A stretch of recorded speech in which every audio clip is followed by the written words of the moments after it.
يكونوا كالذين نسوا الله فأنساهم أنفسهم أولئك هم الفاسقون لا يستوي أصحاب النار وأصحاب الجنة أصحاب الجنة هم الفائزون كأي أفايك قل للنغني الله تبارك وتعالى أتي خمغني أخوي سروبيني جمونغدو الله اللان قبارنا كونغي دنغا إني فالكوي إيها جنت اللان قبار انتي وغتي والله اللامبي انتي نابورن الله دو اللامبي تلا خدي مونغندي ديا الله أكبر إغنا كمي نابور كفمي لانترونو اللان قباري كمي وغتي غنا نيمغا إلانتي والله لله تعالى تخمغني كونغا تباوني يمبن دونكوني ado arjanna dun konin te bana yimben dunke akenne di duna dun hammin bana finte lahara arjanna dunke agirnan kennenda wuya nyago na arjanna kita kammo o fayke golle nyay alla komo nalli lenki nallinya seda dakaro no gonga aywa jasi no gonga o faba yogo yani o akhinyani fabende message litinanti idire memmaraka kamma agnani allampi khibare muguno qusunema gamaga an alla komo lampunto muru ay me sefenagi moko kongo turukiye nyani o arribe sonin kallemme agenya sababu aga gollini kemaga noda koyme na inagane siyetu makegi bien kutuna ntona limenyi rona gollen deberi alla komo gollen joppe ke chateau be khaya rengaye chateau nanti gollen nan joppe ado ke arribe genya sababu na ke kino inariti aga yonkin nanyille kati allah ta'ala annabi de manne ko danga alayhi salam kume kallukama asusino keigo imewu ati kebe genya sababu aniro ko imeni bien kutunalli aya fage fati ikilu nge gana yille iga mo gontan ko ngenyanada ndaga ndan soronyi kundu a golle nya kundu ay janka fay fatini annabi de manne ko kawafi nyani corona li video ke fay corona li terinkandi sofo beni gano aw sondo men sinondini agana serebe ga sinono serebe ga kanna allah ta'ala allah ganno nyana allah kannano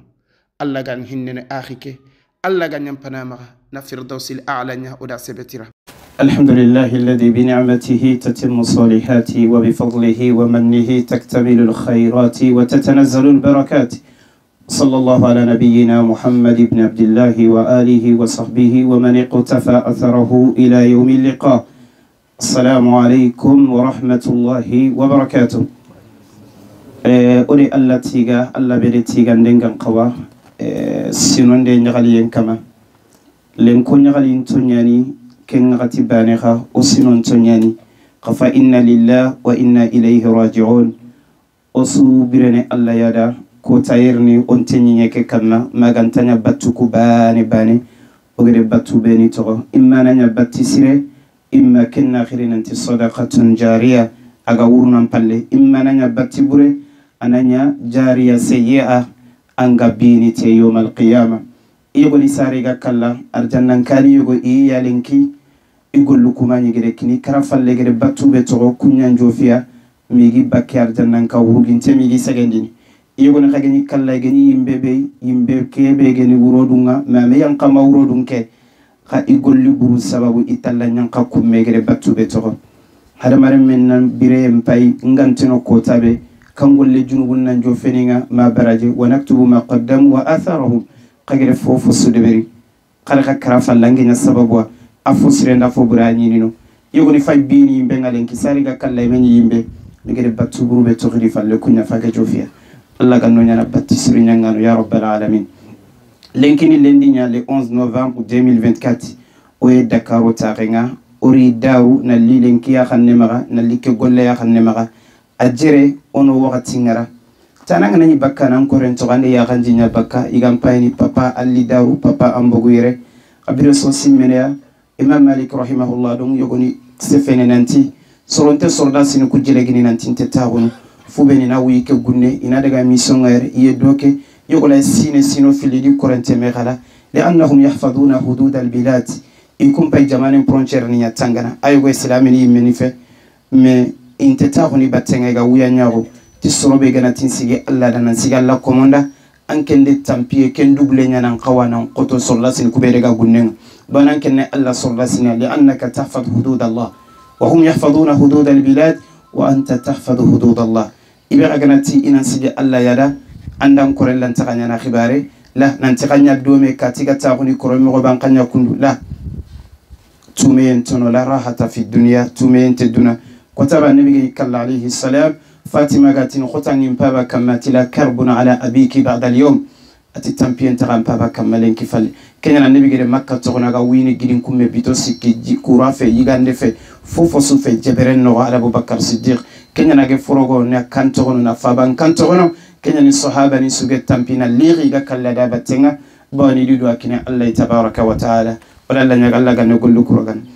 لين كتارين سببو بيجاي أو أغيبي غتاغنو أو مغايري كنغني أكسيتي فونداسيون أترونغني أكسيتي رمضان الله تعالى غني أودا تغنا أنا سينون دنيا أصونينكو كيمي وجيني أنو مغا صونين كرا كيمي خلسي غومي جبي أمي أنو مغا كيمي جبي أنو صونينكو entreprise نينجي مغا فونداسيون نينجي مغا إيجبي مي كيفاي فابان كلانا بانين تيري قري على قغادانا كيفاي صونين كفتي أنت بكا أونيني كيمي أبكا تركيا mais abure que soit nabure ay menan sigite kebe ga tingni makati 22000 et quelque nanti de kini fi sabilillah faban kallano be ni go makhaire en fait keni wajunde ay okuda et puis hujjanyani amam Allah Allah jumme kumbene ke afaban kallano feti ke asumpunti dinaga adam benti dinaga waja'alnakum shu'uban wa qaba'ila lita'arafu adin takhabilay mais ade ke sutogona ay meli économie ndeberi namburi nantinna likine kufa bankallano khamatu nanti yawm alqiyama nkedan kalla wotirndi ni soni kallum kufa bankallano osumpukero akhinu kufa bankallano me kiri bugi dure nalli keni hujjanya alla jomme anke ndemane debere anke sigrani manne keke kotigi lay medi bien kutu adi famille tokononga adi entreprise tokononga adi fondation tokononga ay medi bien mutu nalli et puis salaire ngere toye ngere fufo suere koni ngomdiniere amido mujo fenere mada sudeberi li wajhillah na Allah ya murute tabaraka wa taala min kedan ko gari manne de gari manne wara kundudillah hujjanyani o min Allah gana nyokrosini one manne kongo wala abegede igolle ngara ni wakati ngara papa kamaranti wuri afaba de khiri ati konta inyagali igere iremengori ati wori aga afrikiya ere igere wori nanti arike gollende beri tidire meke ide marake aganema ide khoro ndike aganema amma ga korinte wurage madema amma ga miskina wuraganti sekonde berni ti konta maranden siro igere kebe ko ireme adetu anabura amma ga dunga garono no kuno kube ga bino kumbe tigide wori nantari konta nyagali bawna ge merekille be kamare kenya debere alif papa kamaran khilafaba hafidahullah na kenya kongada kenyani serente sere kunyina langolle ande nyanyi meeda meitangi sogana nyini soganta nati nawara nati mbane ko tani mete andal guta soga amaro sunta telambani manni nawari ni na encourager Allah taala nganne ragana oda suda ono ma ke kunyo ma begere kenyi nyekini umra ko masala fogebe kama ke umra dangi tori talata ke ko tanangiri makka anyi do batenga aga duwa Allah ganne fike timmandini Allah ganne nganni timmandini agere kini na to la hala be na kina galla hala etapu kebe Allah woto aga mogobe ona duwa anya sababwa ona duwa o ari o kapallema tijani darame galla din kegeni aya nya sababwa nore ke koyme kenya ni fana ke ari ya ganjinge teninga nanti kebe genya sababwa mi gay bien kutunali foragin tingen nan qawata gunu lenkiya ayon kimpage sege katti Allah ilenki ke eroga eribe agafati anya sababa ke garni mayre ande projet ke jofande ando khibarun ko ngada ande golnyam mo ko ngada na la timeni khibarun ko na wuru yen sudebe ken ko ta tenengen ko ta ko lenki me nan tonali sato kela qemunye aga fati sasa kundu lebina mbucine tanaka sine lumu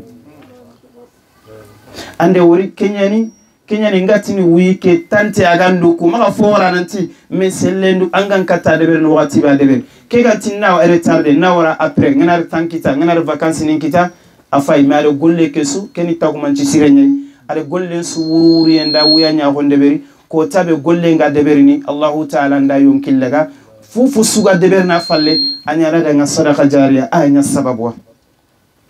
tijani darame kelimina buccinne ali wuri ende be nde konti fini fili ane de Allah ngolle mbatte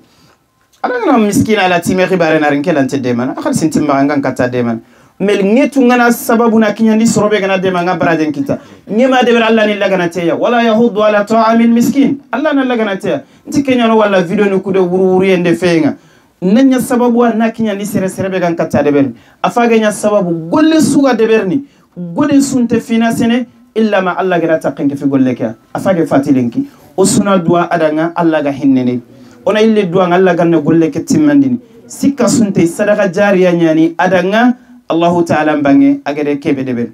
o ayro kapalle magana keme golle o tagalle maker masar Muhammad Touré ngenari biresu akende Musa Konati finane pirni nalikanga de muguna tilli tayri daru Konati la jo finga salo ntingena kutayge nge Touré kakili nafitu na Konati ntogo bange tanali sasa Touré nyonki mbogo sasa kundu sali fananga na sali ngenyani soni komiside sasa kundu nani Muhammad Touré o tagalle maker masar ange fo barakate gile afati daru atele kunga kurenda kam mogon tira kina fat sari salli fanangari naro mumme injate na latimeni salli fanan pallaro munke fala timeni kani be gasikira sigara tima warina yaqulu an-nabiy alayhi salam akthiru min dhikri hadim al-lazzati bisuna dude daga millim patande kota san korempay nanti kumenen kalawnya kakala nyana latimeni brisunga kongo yillankira sunne kongo fatima kwallo munda nanti kumena lawnya ina kefala timeni kaka kebe de berni la kadi de ber sar kaka kota ngari anduwe wambaraw kalle ke alini alati ma ko fetilebu kalle nyandi fa bani wutu turu nyani même pas air d'entente afay soba ngaro munyi kefini o fa bay birene mais sali fanan palle fa ben pay morgunya fage kungina nti fa ben ka ke haro mun ke falati mini fa ban kallano ibega prene ibega siro no siro in asantum li anfusikum andali ngenda siro aganali ngenda maga siro kentan kisini kalle anga telalla gemallema kentan kisina anga bakkan ko remuri wala akhafati kesizo kamaburu uri meharna kankanya golle bo saketi ke ragel minan karakundu fubeni ko fon hammingiya igasike allada igenya sababu sire tijari darame odo fami darame de galladin ko sura darame ne ko tafana fetiga putin nyinye kay kun darame baneni afeti kadi nalli nanti igadi utu fi sabilillah na ko bona kine faban kallano nga al papa camera ni monter ni kenga sefe wala odwa nga alla ganne golle ke ragana odi suda afalle o faba ni beni iga o magaire o faba anteti gande mulla ante jakkinde mulla kengeni pap sago o faba papa sago jawran kengeni alla golle ente gilli illa tani ne kongo ndoma kongo Abubakar Dukurel ntingere papa sago ngilli Abubakar Siddiq annabi alayhi salam adu musadaqa ngollu yogoni kongo kondi takken ke faso illa magantana Abubakar gadi takken ke fe agallante alla golle kongo magama mugude illa harkin ko tande ma biga sago ga masalanga France otagal ma champigny agin sefele papa sago histoire kam saranga kebega kam miskina la timeni faban kallano afage di golle sorana like foyde ahajunte sefey ane de bernani falle koy odwa alla ganne golle keragana oda sudanga na wara mijanu hasanati nga yawm al-qiyamah kebega forazi ke sogoyenga o faba kengeni samba darame agani darame gallali darame ni rofiri aga wuri ati fofo sugeni imme haqqi iyampe fi sabilillah faban kallalunda magolnya nyoku megan katirono fofo yonki xallenyan I xalenya fi sabilillah alla ganno de ke fabe tugana bisni se ko nyaade berni alla yani tuganda nan posire subhanahu wa ta'ala golle ke akhibare nga serbe magashte kibe khibare aga maga aywa kengeni aywa o akhi kengeni Musa Gaku aga limine fonnan qayadi wakati ngara nanti xal sigi gan katike be berni alla ganni oda tugana o tagallo monge rekundu kengeni o faba ado kapallema Ibrahim Camera aw tagunu o magayre alla ganni oda tugana ado faba nyengi nyanba nying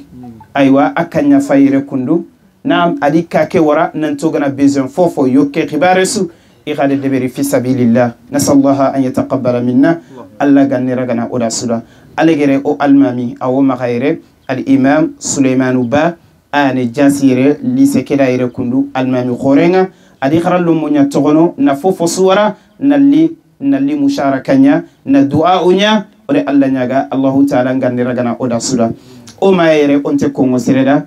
ummul aitam ummul aramil ummul masakin as-sayyida Rabiatu Sise girnan kanne be ga har kuntun qibari sa gasire fa basire andi sigiran paga idanga ogana girnan kanne so ay gilli lumunu nyane maga ay tami ga qur'ani tangana maga jilin ba'da jilin aga sikiti ribaru adi waqatinde fosura nalli musharaka nya do batenga Allah ganne odo make tugana na gollu kusususu ni suraga ni wara mizanu nga yawm al-qiyamah kendangel pale mama setu mama maramu mama boyini sa gasire mama ni suwa ode khasusu kuni na khasu bismillah kaga girnan kandabe igatini ga kwa meselle tu mataru mangana pale fa kuma mayaran kasoni iyane do batengo ndagirina okulo ngone mandako ngana taru men Allah nin kata watege nin korndi ngana taru kuga sikki kumenen tetunga kebe ko Allah da subhanahu wa ta'ala ore Allah nyaga Allah ganne bireke rono di winga Allah ganno di korosini Allahu ta'ala ganne odi tangana na gollu kuraga ni wara mijanu hasanatinga yawm al-qiyamah Senegali biro mu moda sukuni saga sirelo fa basire biro ngano kusala golina lomo Allah ganne golle ke timmandini Senegali gallem page feindi après peut-être janvier murtana gallem golle ngerni Gambi galle betondin de feña Mali chateau nyeme ngani yebogoy wallahi kuno kunina ntimme orfelina no kunantege o kilun natagu alhamdulillah fa bankallano nyimme no kuningi maga ora Allah nyaga Allah ganne golle lagana kiso dan tantwani maga katti sonin kara ale sonin kallumu ale bannani afana keriem palle astiki liem pal aksiti liem palle yere kundu na lim afrika na mburi korandina bure na fofo suwara ay mediyon kil kharaja bi nafsihi wa malihi nalli o miskina ni do alati men do faban kallano nalli sigidanga akempetu soninke ambegeni soninke kademane de beran ko fongalati men da miskina ni da jabi ngam ma question yani nga wallantir parenthèse question pillandi alla ganantirndi ko fokalati men yawm al qiyamah ande man sigira de beridanga angule daga diaba andu ange daga diaba anya sababu sire katiyaba ntele sorobe ni gatakhunu na critique nya bono na bonondinde kunne falla kenne falla ya biresu akore fosiro no angana tirnda be ga bonondinde nanga sefenande mane de beri qari sentiment lante de berni serenti falle fayni kunga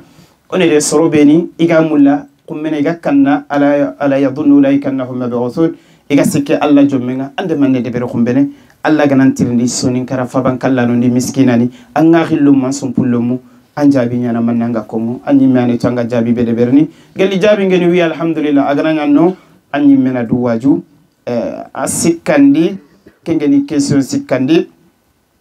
andan ko ren kibare nanti faban kalle ke xana duda taxuba oga kubeni khilli faban kallano ifaba ni birono do darwa kalle nyallita agari wutu o faba muhammadu wage gambia agolli ni faban kalla saga sirere faba sirada ma daga umru nga sagen a fatino nga sun qason tampile ne yeru odan kawana mi wori nan sefef saga sire xibare gambi oga mi walla furenya le misile sallenge nya kamma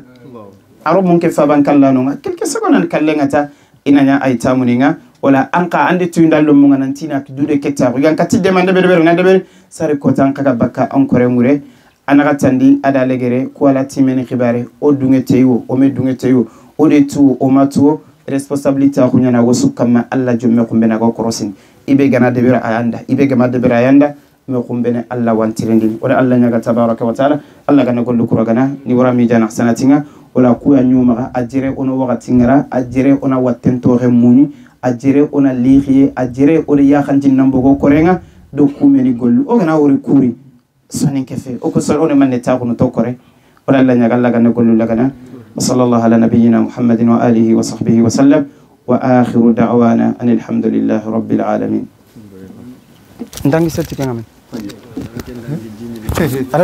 أعوذ بالله من الشيطان الرجيم بسم الله الرحمن الرحيم.